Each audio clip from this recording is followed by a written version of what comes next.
Hello friends, Munmun কিচেনে তোমাদের সবাইকে স্বাগত। তো দেখো, আজকে আমি আবার একটা নতুন রেসিপি নিয়ে হাজির হয়েছি। এটা হচ্ছে ডিমের কোরমা। তো ডিমের কোরমা তোমরা নিশ্চয়ই আগেও খেয়েছো। তো আমি কিভাবে করছি সেই রেসিপিটাই তোমাদের সঙ্গে শেয়ার করছি। অসাধারণ স্বাদের ডিমের কোরমা রেসিপি। তো দেখো, তার জন্য প্রথমে আমি 5টে ডিম নিয়েছি। ডিমগুলোকে ভালো করে ধুয়ে একটা পাত্রের মধ্যে রেখেছি। এবারে আমি ডিমগুলোকে সেদ্ধ করে নিব। এবারে ওপাশে ডিমটা সিদ্ধ করার পর আমি দেখো একটা কড়ার মধ্যে সামান্য ঘি নিয়েছি। তো ঠান্ডার জন্য ঘিটা জমেছিল। তারপরে ঘিটার মধ্যে আমি দিয়ে দিলাম কুচো করা পেঁয়াজ। তো আমি একটা বেরেস্তা বানিয়ে নেব। পেঁয়াজের বেরেস্তাটা আমার ডিমের কোরমা করার জন্য কাজে লাগবে। তো দেখো, পেঁয়াজটাকে ভালো করে ভেজে নিতে হবে। এদিকে লক্ষ্য রাখতে হবে যেন পেঁয়াজটা ডার্ক না হয়ে যায়। পেঁয়াজের বেরেস্তা ভাজার জন্য পেঁয়াজগুলো ঠিক এই রকম লাল লাল করে ভাজা হবে। পেঁয়াজটা যেন একদম না ডার্ক হয় সেটা লক্ষ্য রাখতে হবে। এবং ছান্তার সাহায্যে যে তেলটা আছে সেটা একটু ঝারিয়ে নিতে হবে। দিয়ে একটা পাত্রের মধ্যে আমি বেরেস্তাটা রেখে দিয়েছি। এবারে দেখো, সেদ্ধ করা ডিমগুলোকে ছাড়িয়ে আমি এইভাবে সুন্দর করে ডিমগুলোকে কেটে নিয়েছি ছুরির সাহায্যে। দেখতেই পাচ্ছ, সব ডিমগুলোকে তোমাদেরকে দেখিয়ে দিচ্ছি আমি কিভাবে কেটেছি। এবারে গ্যাসের উপরে দেখো একটা ফ্রাই প্যান বসিয়ে দিয়েছি। তাতে দিয়ে দিয়েছি সামান্য সাদা তেল। তো সাদা তেলের মধ্যে আমি দিয়ে দিলাম 1 চামচ ঘি। সম্পূর্ণ রেসিপিটাই তোমরা সাদা তেলেই করবে। তারপরে দেখো, ঘিটা একটু ঠান্ডার জন্য জমে আছে। তো দেখো, ঘিটা ক্রমশ গলে গিয়েছে। এবার ওই তেলের মধ্যে দিয়ে দিলাম 1 চিমটে হলুদ। তো হলুদটা দেওয়ার এই কারণ একটু সামান্য কালার আসার জন্য, যাতে বেরেস্তার মধ্যে একটা সুন্দর কালার আসে, সেই জন্যে আমি হলুদটা দিলাম। তো দেখো, হলুদটা দিয়ে ভালো করে একটু নাড়িয়ে চাড়িয়ে নিচ্ছি। এবারে দেখো, যে সিদ্ধ করা ডিমগুলো রেখেছিলাম সেই ডিমগুলো আমি একটা একটা করে ওই তেলের মধ্যে দিয়ে দেব। দিয়ে ডিমগুলোকে একটু হালকা করে ভেজে নেব। তো তোমরা বারবার লক্ষ্য রাখবে যেন ডিমটা বেশি ভাজা না হয়। তো সমস্ত ডিমগুলোই এইভাবে একটু নেড়ে চেড়ে ভেজে নিতে হবে হালকা করে। তো ননস্টিক কড়াতেই যদি তোমরা ডিমের কোরমাটা করো তাহলে ডিমগুলো কড়ার গায়ে চিটিয়ে যাবে না। এইভাবে দেখো, ডিমগুলো মোটামুটি হালকা করে একটু লাল লাল করে ভেজে নিতে হবে। এবার মোটামুটি দেখতেই পাচ্ছ ডিমটা আমার ভাজা কমপ্লিট হয়ে গিয়েছে। এবার এই ডিমগুলোকে তুলে আমি একটা পাত্রের মধ্যে রেখে দেব। তো ডিমগুলো দেখো, বেশি ভাজিনি, ঠিক এই রকমই তোমাদেরকেও ভাজতে হবে। একটু সাদা সাদা থাকবে, সেইভাবেই তোমাদেরকে ডিমটা ভাজতে হবে। একটা একটা করে দেখো, সব ডিমগুলো আমি তুলে একটা পাত্রের মধ্যে রেখে দিচ্ছি। এখনও দেখতে পাচ্ছ কড়ার মধ্যে যথেষ্ট পরিমাণে এখনও সেই সাদা তেলটা রয়েছে। এর মধ্যেই আমি কিন্তু ডিমের কোরমাটা করব।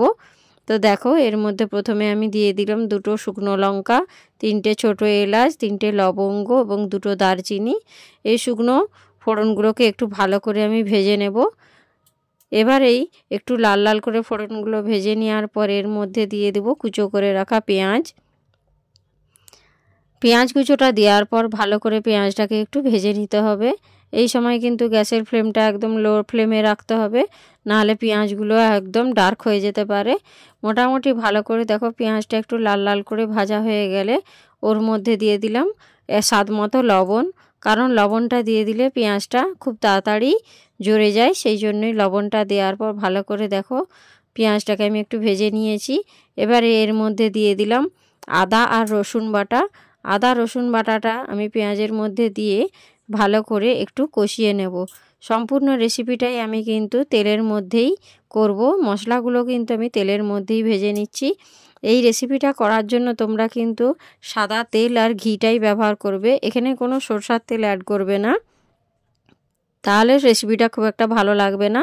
তো দেখো, মোটামুটি আদা রসুন আর পেঁয়াজটা মোটামুটি আমার ভালো ভাজা হয়ে গিয়েছে। এবারে এর মধ্যে দিয়ে দিলাম পেস্ট করে রাখা পেঁয়াজ বাটা।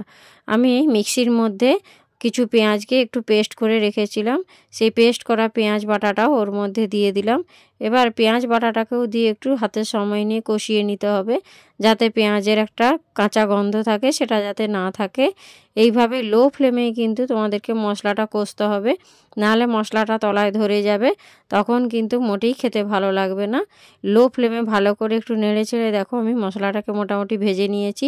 মশলা থেকে দেখতেই পাচ্ছ তোমরা তেল ছেড়ে বেরিয়ে এসেছে। মশলাটা মোটামুটি আমার কষানো কমপ্লিট হয়ে গেছে। এবারে এর মধ্যে দিয়ে দিলাম টক দই। টক দইটা আমি দেওয়ার পর ভালো করে আবারও টক দইটা দিয়ে মশলার সাথে একটু কষিয়ে নিতে হবে। এই ডিমের কোরমাটা খেতে কিন্তু একদম অসাধারণ লাগে। একবার হলেও বাড়িতে ট্রাই করে দেখো আমার মতো, নিশ্চয়ই তোমাদেরকে ভালো লাগবে, এটা আমি 100% কথা দিতে পারি। তো দেখো টক দইটা দেওয়ার পরও ভালো করে একটু কষিয়ে নিচ্ছি। মশলার সাথে টক দইটা দিয়ে ভালো করে কষিয়ে নিতে হবে ততক্ষণ পর্যন্ত যতক্ষণ না মশলা থেকে তেল ছেড়ে বেরিয়ে আসে। এই সময় কিন্তু অনবরত নাড়তে হবে, নাহলে তলায় ধরে যাবে। তো দেখো মশলা থেকে কত সুন্দর তেল ছেড়ে বেরিয়ে এসেছে। মশলাটা আমার মোটামুটি কষা হয়েই গিয়েছে। এবারে এর মধ্যে দিয়ে দেব যেই ভেজে রাখা ডিমগুলো ছিল, সেই ডিমগুলো ওর মধ্যে দিয়ে দিলাম। তো ডিমগুলোকে দেওয়ার পরও একটু নেড়ে চেড়ে ভালো করে ওর সঙ্গে মশলার সঙ্গে একটু কষিয়ে নিতে হবে। তো দেখতেই পাচ্ছ যেভাবে আমি কষছি সেভাবেও তোমরা করবে। আশা করছি তোমাদের সত্যিই খুব ভালো লাগবে। এইভাবে ডিমটাকে নেড়ে চেড়ে একটু মশলার মধ্যে কষিয়ে নিলাম। দেখতে পাচ্ছ কষাটা আমার মোটামুটি হয়েই এসেছে। এবারে এর মধ্যে দিয়ে দিতে হবে সামান্য 1 বাটি পরিমাণ দুধ। দুধটা আমি আগে থেকেই জাল দিয়ে রেখেছিলাম, সেই দুধটা আমি এবার এর মধ্যে অ্যাড করব। দেখতেই পাচ্ছ ডিমটা দেওয়ার পর আমার সুন্দরভাবে কষা হয়ে গিয়েছে। এবারে এর মধ্যে অ্যাড করলাম 1 বাটি দুধ। দুধটা দিয়ে এবারে একটু 5 মিনিট মতো আমি ফুটিয়ে নেব। মশলার সঙ্গে দুধটা দিয়ে 5 মিনিট মতো ফুটিয়ে নিতে হবে। এই সময় একটু গ্যাসের ফ্লেমটা আমি বাড়িয়ে নিয়েছি। দুধটা দেওয়ার পর ভালো করে একটু খুন্তির সাহায্যে ডিমগুলোর সঙ্গে মশলাটাকে মাখিয়ে নিতে হবে। এবারে দিয়ে দিলাম ওর মধ্যে স্বাদ মতো 1 চামচ চিনি। চিনিটা দেওয়ার পরও ভালো করে নেড়ে চেড়ে ওর সঙ্গে মিশিয়ে নিতে হবে, দিয়ে একটু 5 মিনিট মতো ফুটিয়ে নিতে হবে। এইভাবেই তোমরাও ডিমের কোরমাটা বাড়িতে একবার হলেও করো। আমি যেভাবে করেছি সেইভাবেই রেসিপিটা করো, দেখবে তোমাদের খুব ভালো লাগবে। তো দেখো ফুট আসতে শুরু করে দিয়েছে, ডিমের কোরমাটা আমার একদম রেডি, দেখতেই পাচ্ছ। এবারে যে বেরেস্তাটা আমি ভেজে রেখেছিলাম পেঁয়াজের, সেই বেরেস্তাটা আমি ওর উপর ছড়িয়ে দিয়ে ভালো করে নেড়ে চেড়ে একটু মিশিয়ে নেব। পেঁয়াজের বেরেস্তাটা যেটা আমি প্রথমেই তেল ঝারিয়ে ভালো করে একটা পাত্রে রেখেছিলাম। তো দেখতেই পাচ্ছ ডিমের কোরমাটা আমার একদম রেডি। বেরেস্তাটা দিয়ে ভালো করে নেড়ে চেড়ে সমস্ত মশলার সঙ্গে বেরেস্তাটা মিশিয়ে নিলাম। এবারে আমি এটাকে একটা পাত্রের মধ্যে সার্ভ করে দেব। তো দেখো এটাকে আমি একটা পাত্রের মধ্যে সার্ভ করে দিয়েছি। দেখতেই পাচ্ছ দেখতেও কত সুন্দর হয়েছে এবং খেতেও কিন্তু অসাধারণ হয়েছে। তো কার কার রেসিপিটা আমার ভালো লেগেছে একবার লাইক কমেন্ট করো এবং পারলে শেয়ার করে দিও। এরকম নিত্য নতুন রেসিপি পেতে আমার চ্যানেলটাকে সাবস্ক্রাইব করে আমার পাশে থেকো।